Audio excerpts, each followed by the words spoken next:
السلام عليكم ورحمة الله تعالى وبركاته. الحمد لله رب العالمين. وصلى الله على سيدنا محمد صلى الله عليه وسلم وعلى آله وصحبه أجمعين ما بعد. முஸ்தலஹுல் ஹதீஸ் இமாம் யூசுஃபுல் கருல்லாவி அவர்களினுடைய முஸ்தலஹுல் ஹதீஸ் கிதாபினுடைய 46ஆம் நாள் பாடமான இன்றைய பாடத்திலே அமர்ந்திருக்கிறோம். அல்ஹம்துலில்லாஹ். இந்த பாடங்கள் தொடர்ந்து நடைபெறுவதற்கு அல்லாஹ் தௌஃபீக் செய்வானாக. ஆமீன் யா ரப்பல் ஆலமீன். நம்முடைய ஜாமிஆ ரகீப் எஜுகேஷனல் ட்ரஸ்டின் மூலமாக நாம் பல்வேறு விதமான தீன் சம்பந்தமான துனியா சம்பந்தமான சேவைகளை ஆற்றி வருகிறோம். இந்த சேவைகள் எவ்வித தொய்வின்றி சிறப்பான முறையில் தொடர்ந்து நடைபெறுவதற்காக அனைவரும் துஆ செய்யுங்கள், இன்னும் ஆதரவு தாருங்கள். நாம் செய்யக்கூடிய இந்த சேவையில் நன்மையில் ஒன்று சேருவோம், முந்திக் கொள்வோம். நாம் ஆற்றுகிற இந்த சேவைக்கு பொருளாதார பங்களிப்பு செலுத்த நாடுபவர்கள் இங்கே நம்முடைய அக்கௌண்ட் டீட்டெயில்ஸ் கொடுக்கப்பட்டுள்ளது. அதே போன்று QR கோடும் இங்கே வழங்கப்பட்டுள்ளது. இதன் மூலம் தங்களுடைய பொருளாதார பங்களிப்புகளை செலுத்திக் கொள்ளலாம். அல்லாஹ் ரபுல் ஆலமீன் நன்மையான காரியங்களில் ஒன்று சேரக்கூடிய, முந்தி செல்லக்கூடிய தௌஃபீகை அல்லாஹ் நமக்கு தந்தருள் புரிவானாக. ஆமீன் யா ரப்பல் ஆலமீன். முஸ்தலஹுல் ஹதீஸ் கிதாபினுடைய 46ஆம் நாள் பாடமான இன்றைய பாடத்தில் நாம் பார்க்க இருப்பது அல் ஹதீசுல் முதுரஜ் என்றால் என்ன என்பது குறித்த 3வது பாகம். கடந்த 2 பாகங்களை பார்த்து முடிச்சிருக்கிறோம். அப்போ முதுரஜான ஹதீஸ் என்பது எதனுடைய தொடர் என்பதை நாம பார்த்தாகணும். லஈஃபான ஹதீஸை 4 பங்குகளாக பிரிச்சாங்க. அதுல 3வது பங்கு 4 வகையான ஹதீஸுகளை கொண்டது. அந்த 4 வகையான ஹதீஸுகளில் 4வது வகைதான் இந்த முதுரஜான ஹதீஸ் என்பது. இப்போ முதுரஜான ஹதீஸ்னா என்னன்னு பார்த்திருந்தோம். சனதிலேயோ, ஒரு ஹதீஸுடைய சனதிலேயோ மத்னிலேயோ அதிகப்படியாக ஏதேனும் ஒன்று இடம்பெற்றிருக்கும். அதற்கு பெயர் தான் என்னது? முதுரஜான ஹதீஸ் என்று நமக்கு சொல்லித்தராங்க. அதைத்தான் நாம கடந்த பாடங்கள்ல முதுரஜான ஹதீஸ்னா என்னன்னு பார்த்தோம். அதற்கான 5 ஹதீஸுகளை உதாரணமாக முசன்னிஃப் கொண்டு வந்தாங்க.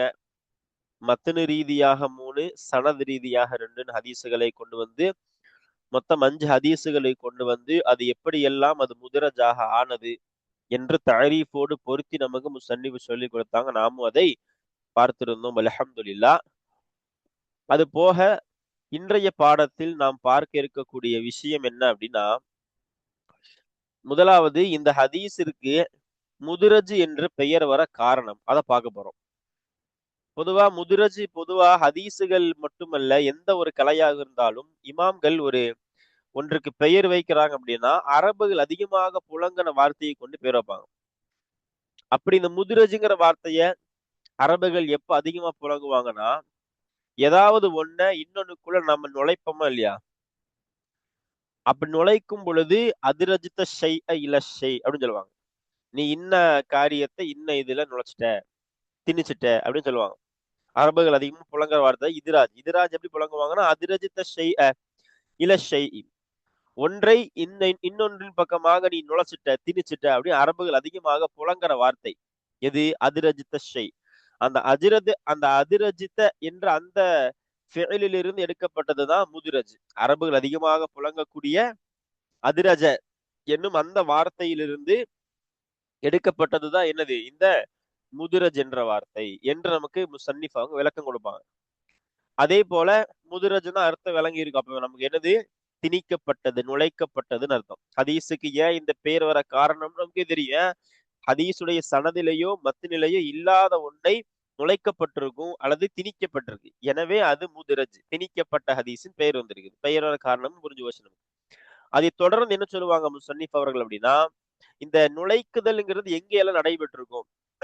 ஒண்ணு ஹதீஸுடைய மத்தினுடைய ஆரம்பத்தில் நடைபெற்றிருக்கும், அல்லது நடுவில் நடைபெற்றிருக்கும், அல்லது கடைசி நடைபெற்றிருக்கும். இப்படி இந்த 3 விதமாக இந்த இதிராஜ் நுழைக்குதல் நடைபெற்றிருக்கும்.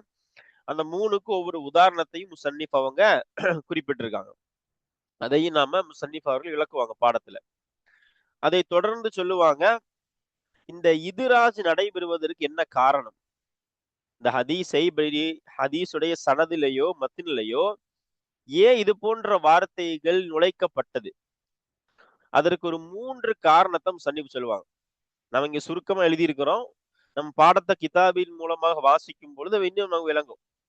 சுருக்கமா சொல்ல போனா அந்த இதிராஜ் அந்த ஹதீஸில சனதிலையும் மத்தினிலையும் ஏன் அந்த சேர்க்குதல் நடைபெறுது? அது தவறு இல்லையா? அப்படிங்கிற கேள்விக்கு பதிலாக முஸன்னிஃப் நமக்கு சொல்லி தராங்க, இது தவறு இல்ல. ராவிகளுடைய பார்வையில தவறு இல்ல. நாம ஒண்ண சேர்த்தா அது தவறுதான்.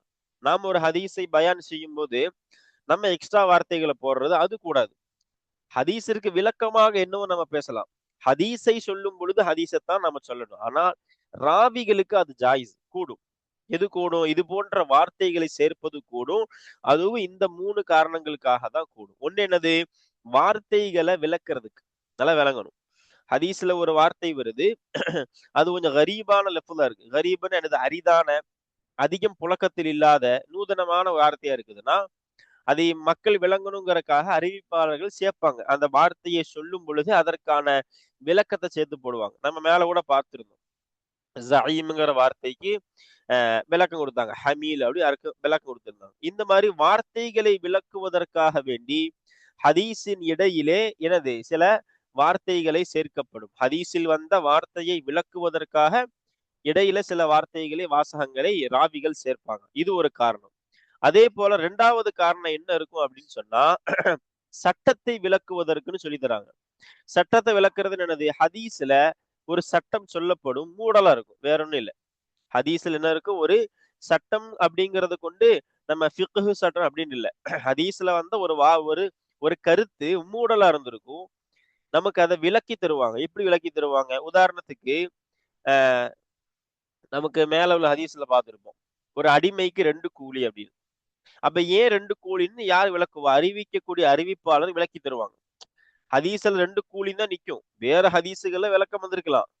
நாம இப்ப பாடத்துல பார்த்த ஹதீஸ்ல ஒரு அடிமைக்கு 2 கூலி அப்படின்னு வரும். அப்ப ஏன் 2 கூலி அப்படின்னு அறிவிப்பாளர் விளக்குவாங்க.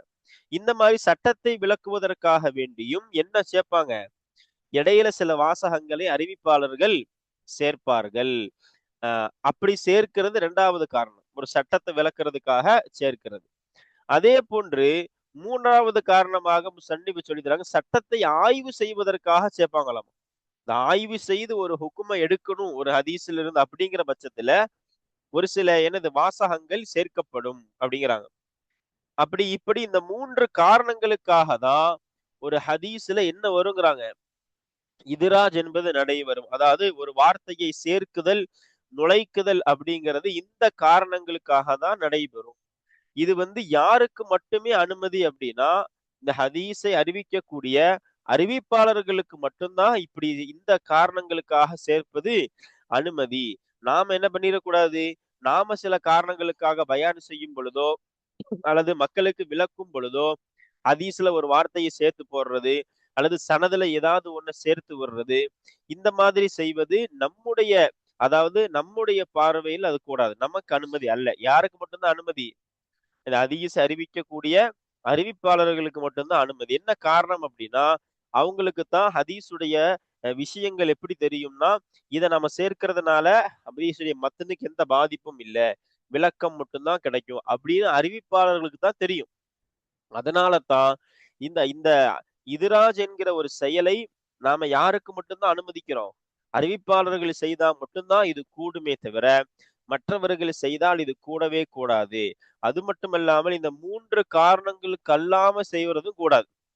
இந்த 3 காரணங்கள் தான் இதிராஜிற்கு உண்டான காரணங்கள். இதிராஜை அனுமதிக்கக்கூடிய காரணங்கள்னா இதுதான். அப்போ முஸன்னிஃப் அவர்கள் இதைத்தான் நமக்கு இன்றைய பாடத்துல சொல்லித்தர போறாங்க. ஒண்ணு என்னது? முதிரஜான ஹதீஸிற்கு ஏன் முதிரஜின் பேரு வந்தது? அரபுகள் எந்த வார்த்தையை புழங்கினால இந்த ஹதீஸுக்கு இந்த முதிரஜுங்க பெயர் வைக்கப்பட்டதுங்கிறத சொன்னாங்க. அதே போன்று இதிராஜ் என்பது ஒரு ஹதீஸுடைய மத்தினில் எங்கெல்லாம் நடைபெறும் என்பதை நமக்கு சொல்லித் தர போறாங்க. அதே போன்று அந்த இதிராஜ் என்பது சனதிலேயும் நடைபெறும் என்பதை நமக்கு சொல்லித் தராங்க. அது மட்டுமல்லாமல் இறுதியாக நமக்கு இன்னைக்கு என்ன சொல்லித் தர போறாங்கன்னா, இந்த இதிராஜ் நடைபெறுவதற்கான காரணம் என்ன?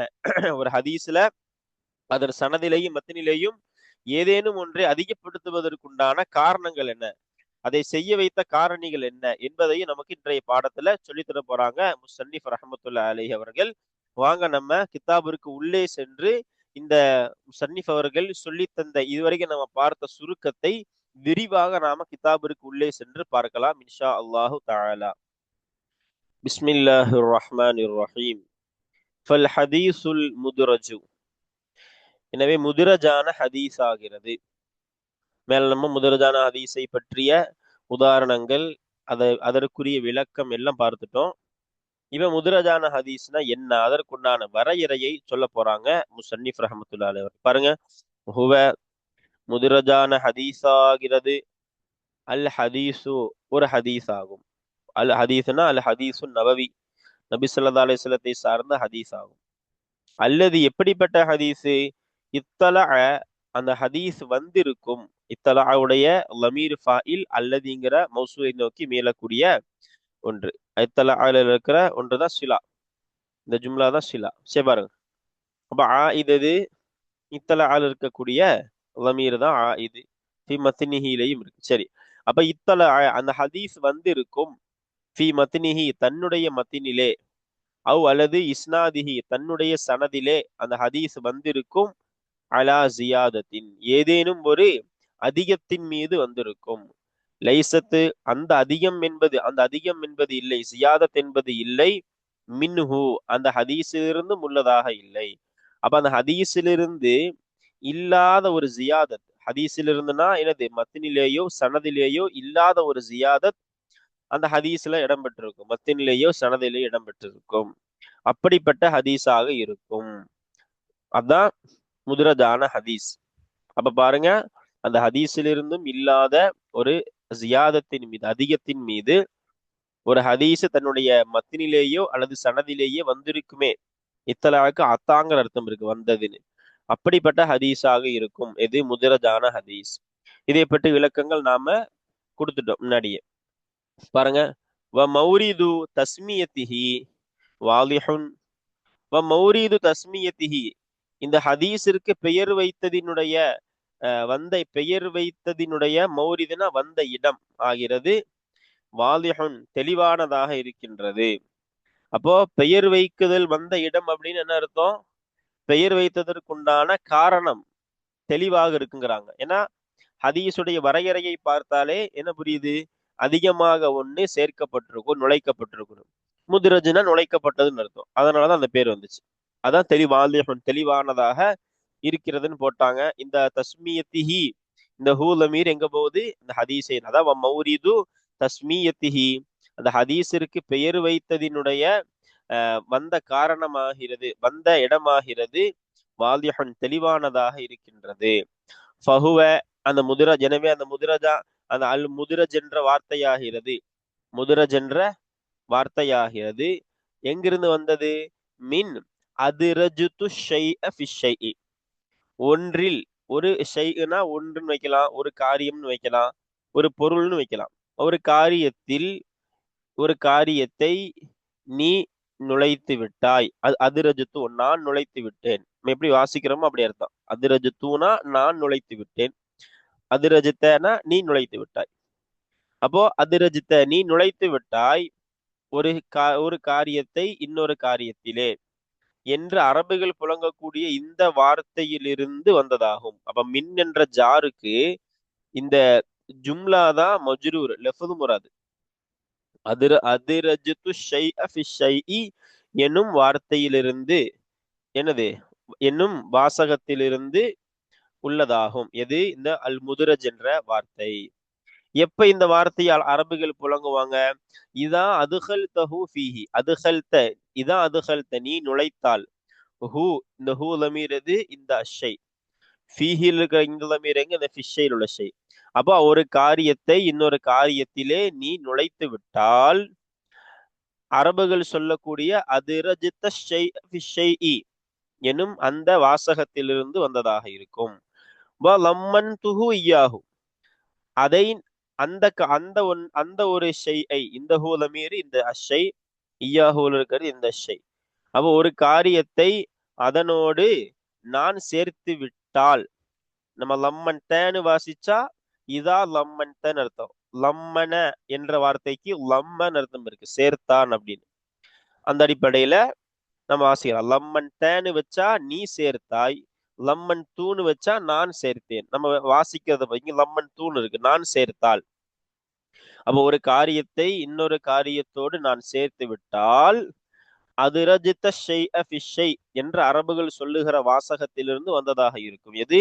அல் முதிரஜ் என்ற வார்த்தை, அதாவது லம்மன் துஹு. இன்னும் அந்த ஒரு காரியத்தை இன்னொரு காரியத்தோடு நான் சேர்த்து விட்டால், இதுதான் அல் முதிரஜ் என்ற அந்த வார்த்தை வைக்கப்பட்டதற்குண்டான காரணம், அரபுகள் புலங்கிறது. சரி பாருங்க, இப்போ வமின் ஹாதா, இன்னும் இந்த மேல் சொல்லப்பட்டதிலிருந்து நஅலமு நாம் அறிந்து கொள்கிறோம், அன்னல் இதுராஜ யகாஉ ஃபில் மத்னி, நிச்சயமாக இதுராஜ் என்பது, அதாவது நுழைத்தல் என்பது, முதிரஜான ஹதீஸாக ஆகுதல் என்பது, யகாஉ அது நிகழும், ஃபில் மத்னி மத்தினிலே நிகழும். மத்தினிலே எங்க நிகழும்? ஃபி வஸ்துஹி, வஸ்து சீனுக்கு சுக்கூன் வைக்கணும். வசத்துன்னு வச்சா நடுநிலைன்னு அர்த்தம் வைப்போம். வஸ்துனா நடு. வஸ்துஹி மத்தினுடைய நடுவிலே, இந்த ஹீ லமீர் இறங்கும் போது மத்தின், மத்தினிலே நிகழும்னா ஐ ஃபி வஸ்துஹி மத்தினுடைய நடுவிலே நிகழும். கல் ஹதீஸில் அவ்வலி, முதல் ஹதீஸை போல. முதல் ஹதீஸ் எடுத்து பாருங்க, நமக்கு தெரியும். அந்த ஜயீம்ங்கிற வார்த்தை விளக்கப்படும் பொழுது ஆரம்பத்துல இந்த இதுராஜ் நடைபெற்றுச்சு. சரிங்களா? அதே போல இப்ப இரண்டாவது நமக்கு சொல்றாங்க பாருங்க. அப்போ அதே போல வஃபி அவ்வலிஹி, இன்னும் அந்த மத்னினுடைய ஆரம்பத்திலேயும் எது நடக்கும்? இதுராஜ் என்பது நிகழும். கல் ஹதீஸி சானி, இரண்டாவது ஹதீஸை போல. இரண்டாவது ஹதீஸ் என்னது பார்த்தா நமக்கு தெரியும். இதுல அஸ்பிகு அல் வுதுஅ, இது ஆரம்பத்துல, எங்க ஆரம்பத்துல என்னது? அஸ்பிகு, ஆரம்பத்துல என்ன பண்ணாங்க? இந்த மாதிரி இதுராஜ் செய்யப்பட்டுச்சு. அதே போன்று பாருங்க, மூன்றாவது என்னது? வஃபி ஆஹிரிஹி, அந்த மத்னினுடைய இறுதியிலே இதுராஜ் என்பது நிகழும். எதை போல? இன்னும் மத்தினுடைய கடைசியிலேயும் இதுராஜ் என்பது நிகழும். கல் ஹதீசி சாலிசி, எது? மூன்றாவது ஹதீஸ். மூன்றாவது ஹதீஸ் என்ன? மூன்றாவது ஹதீஸ் நம்ம பார்த்தோம் எனது கடைசியில, இதோட ஹதீஸ் முடிஞ்சது. வல்லதி நப்சின், அந்த இறுதியில் சேர்க்கப்பட்டது இதுராஜ். இப்படி ஒரு ஹதீஸினுடைய இடையிலேயும் என்ன நடக்கும்? இதுராஜ் என்பது நடக்கும். அதே போல ஒரு ஹதீஸ் மத்தினுடைய ஆரம்பத்திலேயும் நடக்கும், ஒரு மத்தினுடைய கடைசியிலேயும் இதுராஜ் என்பது நிகழும் என்பதை முஸன்னிஃப் ரஹ்மஹுல்லாஹ் அவர்கள் நமக்கு விளக்கி கொடுத்திருக்கிறார்கள். தொடர்ந்து சொல்றாங்க பாருங்க, எதை போன்று? கமா யகூனு ஐலன், அந்த இதுராஜ் என்பது ஃபில் இஸ்னாதி, சனதிலேயும் ஆகி இருப்பது போல. கமா யகூனு ஐலன், யகூனுடைய இஸ்மு லமீரா இருக்கு, அந்த லமீர் இதுராஜை நோக்கி மீளும். அப்ப சனதிலேயும் அந்த இதுராஜ் ஆகுவது போல. கமா ரஅய்னா, நாம் பார்த்ததை போல. ஃபில் ஹதீஸி ராபிஇ, நான்காவது ஹதீஸிலேயும். வல் ஹாமிஸ், ஐந்தாவது ஹதீஸிலேயும். அப்ப மேல வரக்கூடிய 5 ஹதீஸுகளில் முதல் 3 மத்தினிலே ஏற்படக்கூடிய இதுராஜ், இந்த 3 அலீஃப் பா ஜீம். அடுத்து வரக்கூடிய தாலு ஹாவுடைய இந்த 2 ஹதீஸுகளும் சனதிலே ஏற்படக்கூடிய இதுராஜ் என்பதை நமக்கு முஸன்னிஃப் அவர்கள் சொல்லி கொடுக்கிறாங்க. இப்ப அடுத்து பாருங்க, தவாஇல் இதுராஜி, இதுராஜினுடைய காரணங்கள். தவாயினா தாஇ என்பதனுடைய பன்மைதான் தவாஇ. அப்ப தவாயிக்கு என்ன அர்த்தம் கொடுக்கிறோம்? இதுரா காரணம், சபப். தாஇன்னா சபப், தவாயினா அஸ்பாப், காரணங்கள். அப்ப இதுராஜினுடைய காரணங்கள். ஹிய, அந்த காரணங்களாகிறது. ஹிய லமி தவாயை நோக்கி அந்த காரணங்களாகிறது.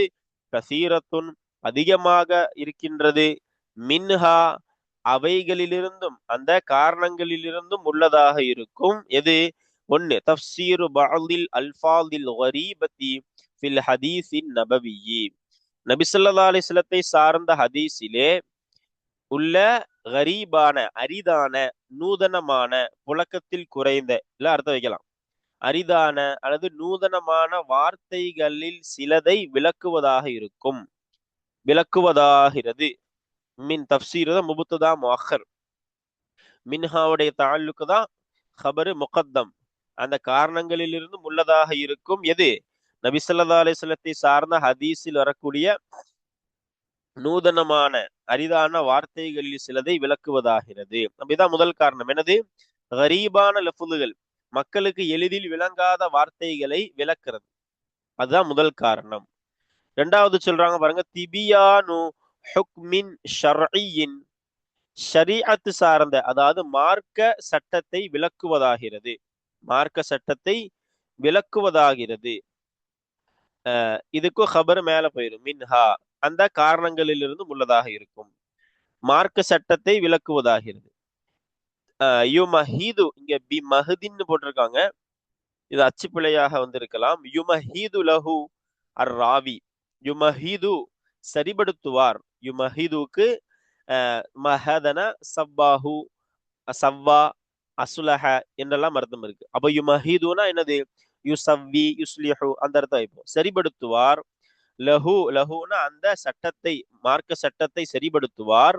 அர் ராவி அறிவிப்பாளர். எதன் மூலமாக சரிபடுத்துவார்? பி கௌலின் நபியி ஸல்லல்லாஹு அலைஹி வஸல்லம், நபி ஸல்லல்லாஹு அலைஹி வஸல்லத்தினுடைய வார்த்தையை கொண்டு சரிபடுத்துவார்.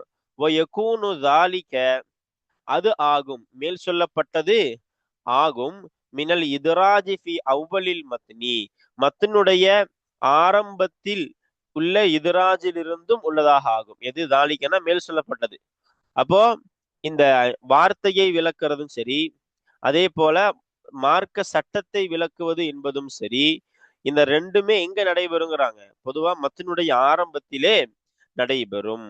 அடுத்து மூன்றாவது காரணத்தை நமக்கு சொல்லி தராங்க பாருங்க. இஸ்திம்பாத்து ஹுக்மின் மின் ஹதீஸின் நபியி ஸல்லல்லாஹு அலைஹி வஸல்லம். அப்போ மேல ரெண்டு காரணம் சொல்றாங்க. என்னது? கரீபான அதாவது நூதனமான வார்த்தைகளை விளக்குறதுக்கும் இதராஜ் நடைபெறும்.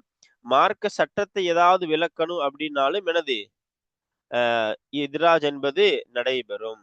அடுத்து சொல்றாங்க பாருங்க, இஸ்திம்பாத்து ஹுக்மின் மின் ஹதீஸின் நபியி ஸல்லல்லாஹு அலைஹி வஸல்லம், நபி ஸல்லல்லாஹு அலைஹி வஸல்லம் அன்னவர்களினுடைய ஹதீஸிலிருந்து ஏதேனும் ஒரு சட்டத்தை ஆய்வு செய்து எடுப்பதாகிறது. அந்த காரணங்களிலிருந்து உள்ளதாக இருக்கும். மின்ஹாக்கு கொண்டு போயிடணும் அப்படின்னு நம்ம பாருங்க. ஏன்னா இவ மூணு காரணங்கள் சொல்லி முடிச்சிட்டாங்க. இப்ப தாலிக்க இந்த மேல் சொல்லப்பட்டதாகிறது. இன்னும் இந்த மேல் சொல்லப்பட்டதாக மூன்றாவது காரணமாகிறது. மினல் இதராஜி ஃபி வஸ்தில் மத்னி, மத்னினுடைய நடுவிலே உள்ள இதராஜிலிருந்து உள்ளதாக இருக்கும். அவ் அல்லது ஃபி ஆஹிரிஹி, ஹீதமிர் இந்த மத்தினுடைய கடைசியிலே உள்ள அல்லது மத்தினுடைய கடைசியிலே உள்ள இதராஜிலிருந்து உள்ளதாக இருக்கும். அப்ப மூன்று காரணங்கள் சொல்லி முடிச்சிட்டாங்க. ஒரு இதராஜ் நடைபெறுவதற்குரிய மூன்று காரணங்களை சொல்லி முடிச்சுட்டாங்க. இப்ப அடுத்த மூன்று காரணத்தை பத்தி நமக்கு விளக்க போறாங்க பாருங்க. வஹாதிஹி ஜமீஅன், இவைகள் அனைத்துமாகிறது. இன்னும் இவைகள் அனைத்துமாகிறது. இவைகள் என்ன அர்த்தம்? மேல் சொல்லப்பட்ட அந்த மூணு காரணங்கள் அனைத்துமாகிறது. மினத் தவாஇ, காரணங்களிலிருந்தும் உள்ளதாக இருக்கும். அல்லதி, எப்படிப்பட்ட காரணங்கள்? லா யுஜிசுனா, நம்மை இயலாமையில் ஆக்காது. தஸ்பீகுஹா, இந்த ஹாலமீர் தவாஇ, இந்த காரணங்களை அல்லது இந்த அல்லத்தை நோக்கி எடுக்கணும். ஏன்னா சிலாவில் சிலா மௌசூல், சிலால ஆயிது இருக்கணும். அந்த ஆயிது இந்த ஹா, அப்ப அல்லத்தையே நோக்கி எடுக்கணும். ஹா, அந்த காரணங்களை அனுமதிப்பது. ராவி, அறிவிப்பாளருக்கு அந்த காரணங்களை அனுமதித்து கொடுப்பது. நம்மை இயலாமையில் ஆக்காதே, அப்படிப்பட்ட காரணங்களிலிருந்து உள்ளதாக இருக்கும். வலவு வகாத்து, அந்த காரணங்கள் நிகழ்ந்திருந்தாலும் சரியே. வகாத்துடைய லமீர் ஃபாயில் தவாஇயை நோக்கி மீளுது. அந்த காரணங்கள் நிகழ்ந்திருந்தாலும் சரியே. மின்ஹு, அந்த அறிவிப்பாளரிடமிருந்து, அலா அம்தின், வேண்டுமென்றே. அம்துனா வேண்டுமென்று உள்ள செயலின் மீதுனா வேண்டுமென்றே நிகழ்ந்திருந்தாலும் சரியே. அதான் சொல்றாங்க, இந்த காரணங்கள் எப்படிப்பட்ட காரணங்கள்னா, இதை ராவிகளுக்கு அனுமதித்து கொடுக்கறதுனால நமக்கு எந்த ஒரு பிரச்சனையும் கிடையாது. அதான் சொல்றாங்க, வேற ஒண்ணும் இல்ல. மற்றவர்களுக்கு என்பது வேற. அறிவிப்பாளர்கள் இந்த காரியங்களை செய்வது தவறில்லை. அதான் ராவிக்கு இந்த காரியங்களை அனுமதித்து கொடுப்பது நம்ம இயலாமையில் ஆக்காது, நமக்கு பிரச்சனை இல்லை. அது அவங்க வேணும்னே செஞ்சாலும் சரி தப்பில்லை, அவங்க பார்வையில தப்பில்லை. வலிதாலிக்க இதனால் தான், இன்னும் இதன் காரணம், மேல் சொல்லப்பட்டதன் காரணமாகத்தான் கான ஜுஹ்ரியு, ஜுஹ்ரி ரஹமத்துல்லா அலைஹி ஆகியிருந்தார்கள், அவர்கள் அல்லாதவர்களும், மினல் அஇம்மத்தி இமாம்களில் இருந்தும் அவர்கள் அல்லாதவர்களும் ஆகியிருந்தார்கள். எப்படி ஆகியிருந்தார்கள்? லா யரவுன அவர்கள் கருத மாட்டார்கள், பஸன் குற்றமாக, பில் இதுராஜி இதுராஜை கொண்டு குற்றமாக கருத மாட்டார்கள். எதற்காக இதுராஜ் நடைபெறுது? லி தப்சீரில் கரீபி, கரீபான அதாவது நூதனமான வார்த்தையை விளக்குவதற்காக, வ நஹவிஹி அல்லது இந்த வாவ் நஹவி என்பதை நாம தப்சீர்ல அத்துவு செஞ்சோம் அப்படின்னு சொன்னா, எனது விளக்குவது ஹீ தமீரை தப்சீருக்கு வைப்போம், விளக்குவது போன்றவைக்காக வேண்டி. இந்த ரெண்டு காரணங்கள் இங்க இடம்பெறப்போம். அல்லது இந்த ஹீ தமீரை நம்ம கரீப்ல வச்சோம்னா, அப்போ கரீபான வார்த்தையை விளக்குவதற்கு, வ நஹவிஹி இன்னும் கரீப் போன்ற வார்த்தையை விளக்குவதற்கு அர்த்தம் வரும். நம்ம எப்படி அத்துஃபையும் லமீரையும் கொடுக்கிறோம், அதை பொறுத்து அர்த்தம் மாறும். நாம இங்க எப்படி வைக்கலாம் அப்படின்னா, கரீபான வார்த்தையை விளக்குவதற்காகவோ, வ நஹவிஹி அல்லது விளக்குவது போன்றதற்காகவோ, இதுராஜை கொண்டு, இன்னும் விளக்குவது போன்றதற்காகவோ நடைபெறக்கூடிய இதுராஜை கொண்டு ஒரு குற்றமாக இவர்கள் கருதாதவர்களாக ஆகியிருந்தார்கள். மிம்மா தக்கர்னாகுனா இந்த நஹவிஹிக்கு பயான், எதை நாம் முன்பு சொன்னோமோ அந்த ஒன்றிலிருந்து. முன்பு சொன்னோமோ அந்த ஒன்றிலிருந்துன்னா என்னது? தப்சீருங்கிற ஒரு காரணத்தை சொல்றாங்க. நஹவிஹினா அப்ப இந்த ரெண்டு மூன்றாவது காரணங்கள் அதான் சொல்றாங்க. எதை நாம் முன்பு சொன்னோமோ அந்த ஒன்றிலிருந்து கரீபான வார்த்தையை விளக்குவதற்கோ அல்லது விளக்குவது இன்னும் விளக்குவது போன்றதற்கோ இதுராஜை கொண்டு குற்றமாக அந்த இமாம்கள் கருதாதவர்களாக ஆகியிருந்தார்கள். அப்ப ஜுஹ்ரி இமாம் போன்ற இமாம் பெருமக்கள் எல்லாம் இதுராஜை ஒரு குற்றமா பார்க்க மாட்டாங்க. ஏன்னா இது ராவிகளுடைய பார்வையில இது கூடும், இது நல்லதுன்னு சொல்றாங்க. மற்றவர்கள் செய்வதுதான் தவறு. அதற்கு அடுத்து விளக்குறாங்க பாருங்க. அம்மா தஅம்முதுல் இதுராஜி லி கைரி ஹாதிஹி தவாஇ ஃபஹுவ ஹராமுன். விளக்குறாங்க. அம்மா தஅம்முதுல் இதுராஜ், வேண்டுமென்றே இதுராஜ் நடைபெறுவதாகிறது. எதற்காக? லி கைரி ஹாதிஹி தவாஇ, இந்த காரணங்கள் அல்லாததற்காக வேண்டி இதுராஜ் வேண்டுமென்றே நடைபெறுவதாகிறது. ஃபஹுவ, அப்படி நடைபெறுவதாகிறது, இது தஅம்முது நடைபெறுவதாகிறது, ஹராமுன் ஹராமாக இருக்கின்றது. எந்த அடிப்படையில்? பிஜ்மாஇ அஹ்லில் ஹதீஸி வல் ஃபிக்ஹி. அஹ்லுல் ஹதீஸ்னா முஹத்திஸ்கள், ஹதீஸுக்களை இமாம்கள். வல் ஃபிக்ஹினா இன்னும் ஃபிக்ஹினுடைய இமாம்கள், ஃபிக்ஹுடையவர்கள், ஃபிக்ஹினுடைய அஹ்லுல் ஃபிக்ஹ் ஃபகீஹுகள், ஃபிக்ஹுக்களை ஆய்வாளர்கள். அப்போ முஹத்திஸ்கள் இன்னும் ஃபகீஹுகளினுடைய யோகோபித்த கருத்தை கொண்டு ஹராம் ஆகும். எது? இந்த காரணங்கள் இல்லாம ஒரு ஆள் வேண்டுமென்றே இதுராஜை செய்வது ஹராம் என்பதை நமக்கு சொல்லித் தருகிறார். அல்ஹம்துலில்லாஹ். அப்ப இன்றைய பாடத்துல நாம முத்ரஜான ஹதீஸிற்கு ஏன் அந்த பெயர் வந்தது, அது எந்த வகையிலெல்லாம் இதுராஜ் நடைபெறும், இதுராஜ் நடைபெறுவதற்குண்டான காரணம், இதையெல்லாம் நாம இந்த மூன்றாவது பாகத்திலே பார்த்திருக்கிறோம். அல்ஹம்துலில்லாஹ். இந்த முத்ரஜான ஹதீஸை குறித்து இன்னும் சில கருத்துக்கள் தொடர்கிறது. அதை நாம் இன்ஷா அல்லாஹ் வரக்கூடிய பாடத்திலே பார்க்கலாம் இன்ஷா அல்லாஹு தஆலா. அஸ்ஸலாமு அலைக்கும் வரஹ்மத்துல்லாஹி தஆலா வபரகாத்துஹு.